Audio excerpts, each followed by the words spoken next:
এ বেটা, আমার আব্বা অফিসে সবচেয়ে একজন গুরুত্বপূর্ণ ব্যক্তি। আমার আব্বা যদি অফিসে একদিন না যায়, অফিস চলে না। অফিসে সবাই হাঁ করে তাকাই থাকে কখন আমার আব্বা যাইব, কারণ আমার আব্বা গেলেই তারা চা খায়।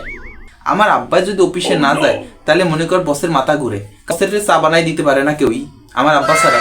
আমার আব্বার উপরে ডিপেন্ড করে যে অফিসের কোন লোক কোন জায়গায় চাকরি করবে।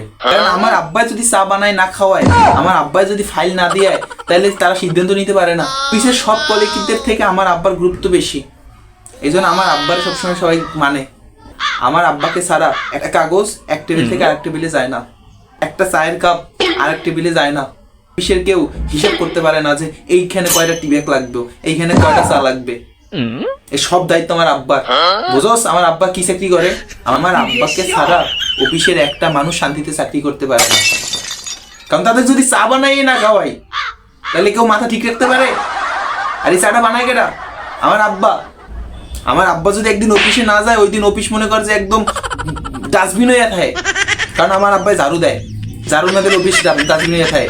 আমার আব্বা একজন গুরুত্বপূর্ণ একজন ব্যক্তি অফিসের। কাউকে সুপারিশ করা লাগে আগে আগে আমার আব্বার দ্বারে যায়, কারণ আব্বা একটু মালটু খায়। ফাইলের মধ্যে ধর যদি কেউ সবার শেষে আয়, আব্বা তাই মালটু দিলে কিন্তু ফাইল কিন্তু আগে যাইব, নিচের ফাইলটা উপরে উড়ে দেয়, মালটু পায়।